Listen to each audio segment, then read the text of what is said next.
बोलिए श्री प्राणनाथ प्यारे की जय। श्री सतगुरु महाराज जी की जय। श्री पन्ना धाम की जय।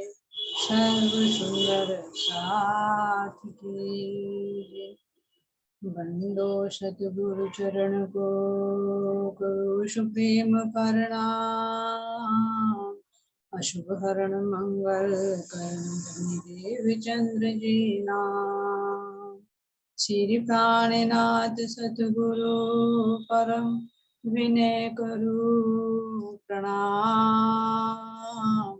उभरे विकट कपाट सुमरन जिनके नाम। श्री राम रतन सतगुरु मेरे काटो सकल कलेश। चरणों में करो वंदना हृदय करो परवेश। श्री प्राणनाथ निज मूलपति श्री महराज शुभ नाम। तेज कोर श्यामा युगल को पल पल करो प्रणाम। पल पल करो प्रणाम। बोलिए श्री प्राणनाथ प्यारे की जय। श्री सतगुरु महाराज जी की जय। सभी सुंदर साथ के चरणों में कोटि कोटि प्रेम प्रणाम जी।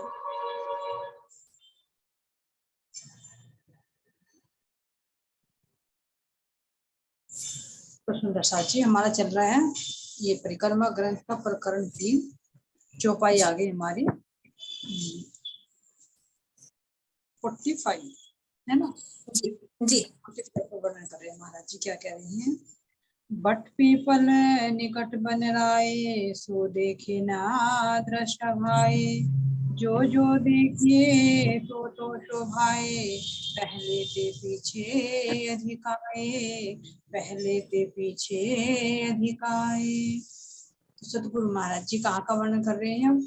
अब श्रोता को वहीं लेकर चलिए जहाँ महाराज जी ने वर्णन किया है कि पहले मैं सातों घाटों की शोभा दिखाई है, फिर बड़ो वन की, कुंज निकुंज वन की और कोसरताल की, फिर वहीं से घूमते हुए बड़ो वन के माध्यम से कहाँ आ गए हैं? बट पीपल की चोटी जी।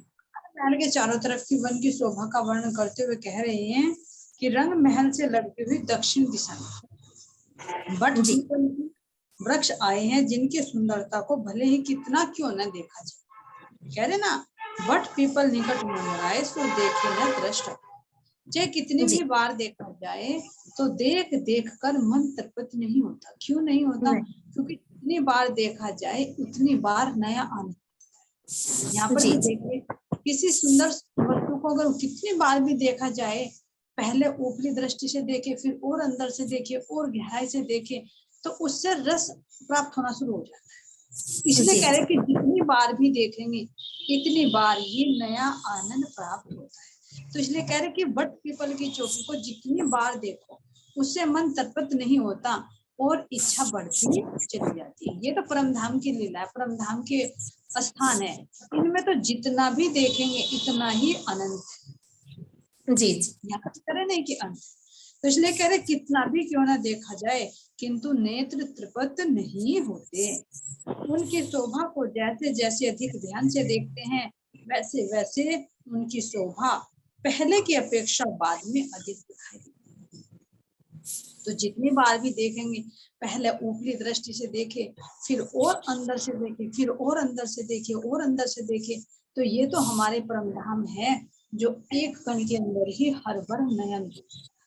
तो ये महाराज जी बट पीपल की चौकी का वर्णन कर रहे हैं कि जितनी बार भी इस बट पीपल की चौकी को देखो जितनी बार भी ये नया आनंद प्रदान करेगी। क्यों? क्योंकि ये अथाय है, अथाय रस, अथाय सुख, अथाय आनंद, अनंत इसके अंदर लीलाएं। जितनी सुंदरता देखोगे, वृक्षों को देखोगे तो एक बार देखोगे, दूसरी बार देखोगे तो नए रूप में नजर आएंगे। इनके झूलों को देखोगे, एक बार देखोगे, दूसरी बार देखोगे तो वो नए रूप में नजर आएंगे। जिस तरह से धामधनी के अंगों में जो वस्त्र हैं, आभूषण है, कह रहे कि पल पल में नए नए रूप, करोड़ों रूप धारण कर लेते हैं। तो इसी तरह से हमारी ये बट पीपल की चौकी ले ले या कोई भी स्थान ले ले, कोई भी वस्तु ले, जितनी बार भी देखते हैं पल पल में वो चेतन है, तो पल पल में अनंत रूप धारण। तो इसलिए कह रहे हैं कि इस बट पीपल की चौकी में जितना भी हम आनंद लेना चाहे, उतनी भी बार हमें नए आनंद की अनुभूति यहाँ पर होती है। इसलिए कह रहे हैं, अब फिरते बन बन धाम विराजे, ऊपर आया नैया लग छाजे, चारों तरफों फूले फूल बन, कई रंग शोभा।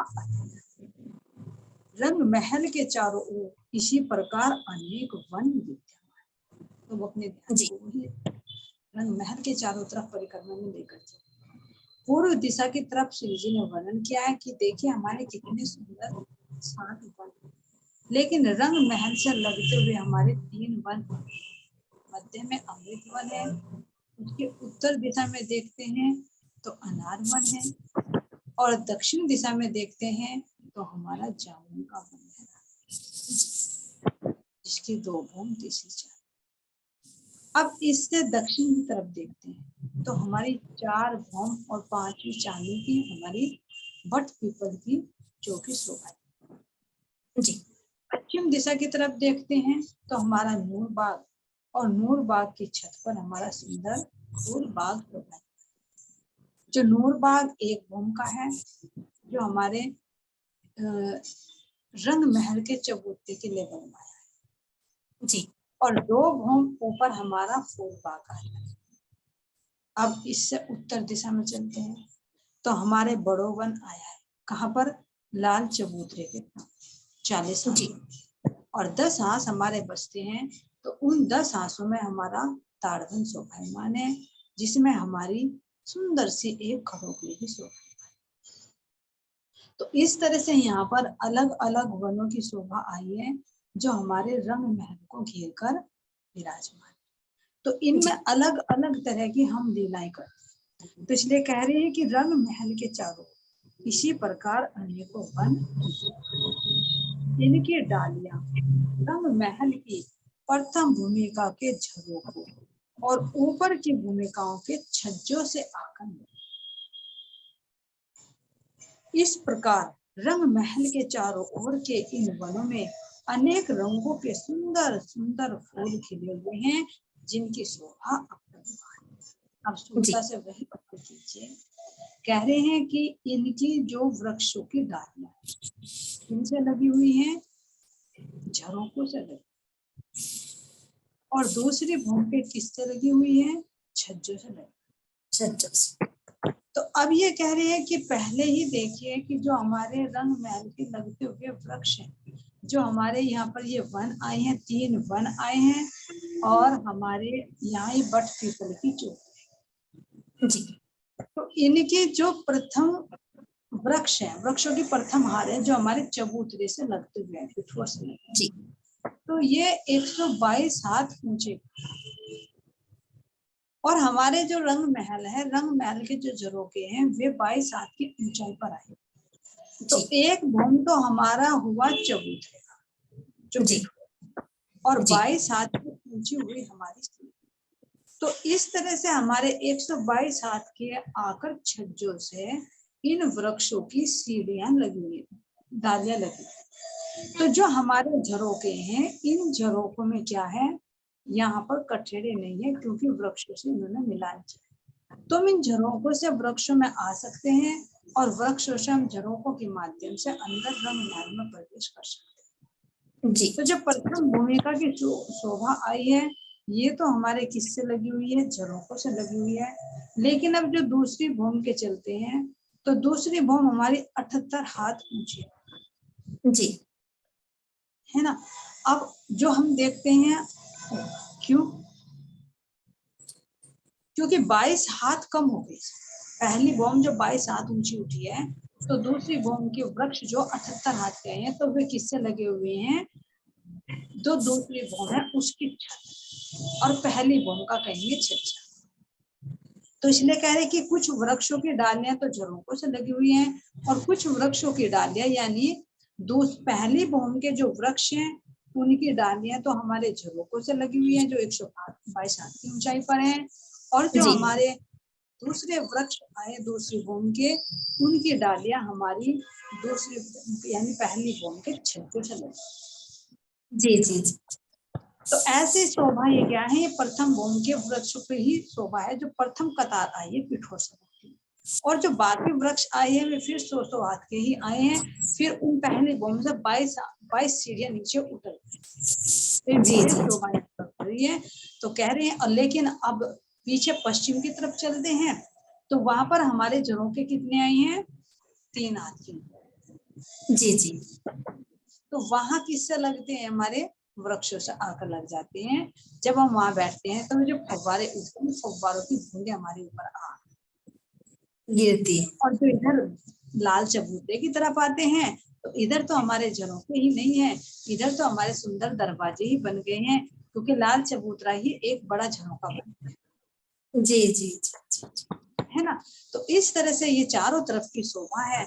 और ये कह रहे हैं कि इनकी भूमि भी अलग अलग है। जो हमारे ये 3 वन आए हैं पूर्व दिशा में, ये 2 भूम तीसरी चांदनी है। जो दक्षिण दिशा में बट पीपल की चौकी आई है, इसकी 4 भूम 5वीं चांदनी है। और पश्चिम दिशा में देखते हैं तो हमारे 3 भूमि ऊंचे नजर आते हैं, क्योंकि एक तो नीचे है ही नूरबाग और 2 हमारे तो ये 3 भूमि और चौथी चांदनी। और इधर उत्तर दिशा की तरफ आते हैं तो रंग महल की चांदनी से लगते हुए बड़ो वन की चांदनी शोभायमान है। और ऐसे ही हमारा वन ये पूरा का पूरा 10 भूम से। तो यहाँ महाराज जी कह रहे हैं कि अलग अलग प्रकार की शोभा आई है, और इनमें अलग अलग प्रकार के रंग भी शोभायमान। अब ये पूर्व दिशा के रंग है तो एक रंग में सब रंग, लेकिन फिर भी एक विशेष शोभा दृष्टिगोचर हो। पूर्व दिशा में जो अमृत वन है, अनार वन है, और हमारा कौन सा है, जामुन वन। जामुन रंग अलग अलग हुए हैं। बट पीपल की चौकी में भी सब तरह के रंग हैं। पश्चिम दिशा में देखते हैं तो फूल बाग, नूर बाग, इनमें भी अलग अलग सब रंग।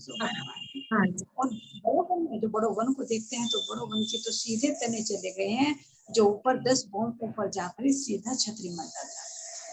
जी जी। तो यहाँ एक रंग में सब रंग शोभा। तो ऐसा महाराज जी वर्णन कर रहे हैं कि रंग महल के चारों ओर के इन वनों में अनेक रंगों के सुंदर सुंदर फूल खिले हुए हैं, जिनकी शोभा अपरंपार है। कह रहे हैं वरणियों ने जाए या मुख, चित में लिए होत है सुख, वन में खेले टोले टोले, मोर बांदर करत कर। है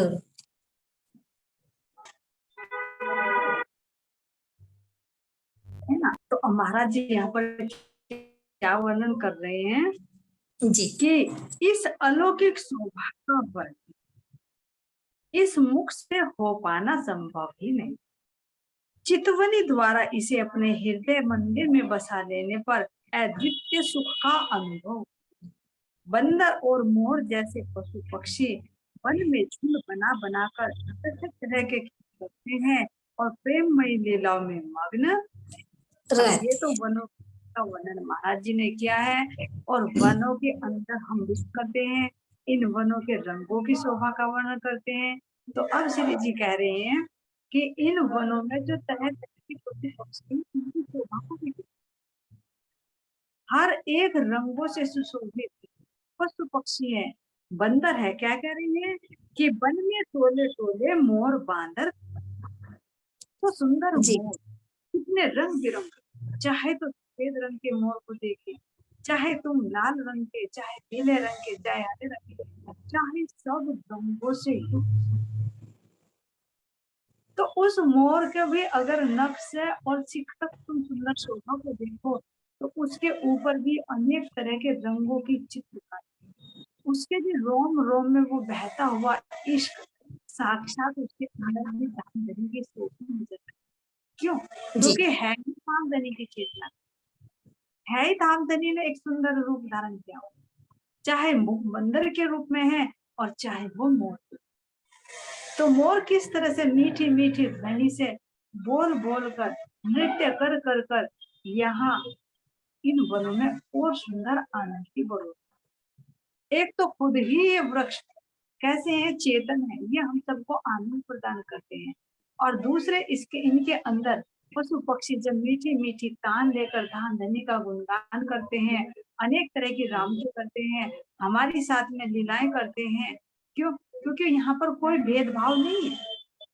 जी जी यहाँ नहीं है कि यहाँ एक डर होता है कि देखते इंसान को जानवर भाग जाते हैं, नहीं। हमारे पशु पक्षी बड़े ही विचित्र हैं, ये हमें देखते और हमारे साथ आकर निपट जाते, मीठी मीठी हमारे से बातें करते, हमें आनंद देने के लिए तरह तरह की कलाएं साधते।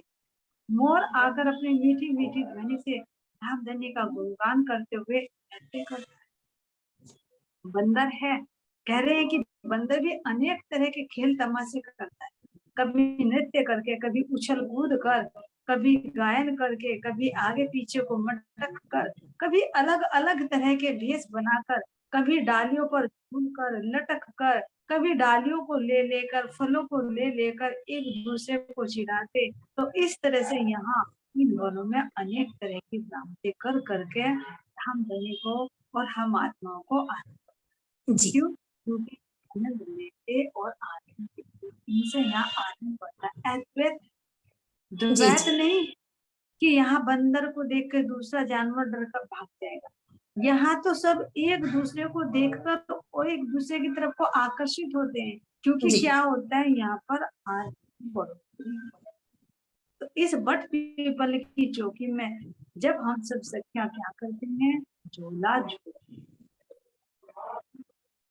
तो यहाँ पर ये बंदर भी डालियों को पकड़ पकड़ कर हमारी साथ में एक प्रतियोगिता की कि जी देखो तुम तो झूले में झूलती हो और मैं डालियों को पकड़ पकड़ कर ना तुम्हारे से लंबी लंबी झूले ले सकती। किस तरह से झूलते हुए हमारे साथ में मस्ती करता है ना। कभी वो हमारे झूलते झूलते नीचे, हमारे नीचे नहरें बहती हैं तो उनमें से जल ले लेकर हमारे ऊपर जल छिड़कता, कभी उनमें से जो डालियां हैं उनको तोड़ तोड़ कर हमारे ऊपर फेंकता, कभी हमको वो झूला झूलाता है ना। किस तरह से वो हमारे साथ में आनंद भरी लेगा। जी जी यहाँ वनों में कोई सीमा नहीं है। क्यों? क्योंकि यहाँ पर सब अद्वैत है। तो चाहे बंदर है, चाहे मोर है, चाहे तोता है, सब यहाँ पर मधुर मधुर आवाज में टेर लगाते हैं, है ना। और जब धाम धनी हर हम सखियां यहाँ पर अनेक तरह के रामते करते हैं, लुका छिपी के रामते, चांदनी पर दौड़ने के रामते, नृत्य की रामते, तो बंदर यहाँ बैठ बैठ कर हमें किस तरह से इन 7 वनों में से फल ला लाकर हमें आरोग्य। जी जब हम यहाँ बट पीपल की चांदनी पर बैठते, उन फव्वारों में से शीतल जल की फव्वारे किस तरह से हमारे ऊपर जल ला ला कर डाल, ये अनेक तरह के रामते बंदर यहाँ पर करता है। मोर नाच नाच कर दिखाता है, तोता मैना जो है वे कैसे चौकदारी करते हैं और मीठे मीठे फलों को चेक कर कर कर लाकर हमें देता, और हम कैसे इस बट पीपल की चांदनी पर बैठकर अपने बालाजी के साथ में आनंद लिया। जी जी तो इंद्रावती सखी कहती हैं कि मैं इस शोभा का, इस आनंद का वर्णन कहाँ तक करूं, जब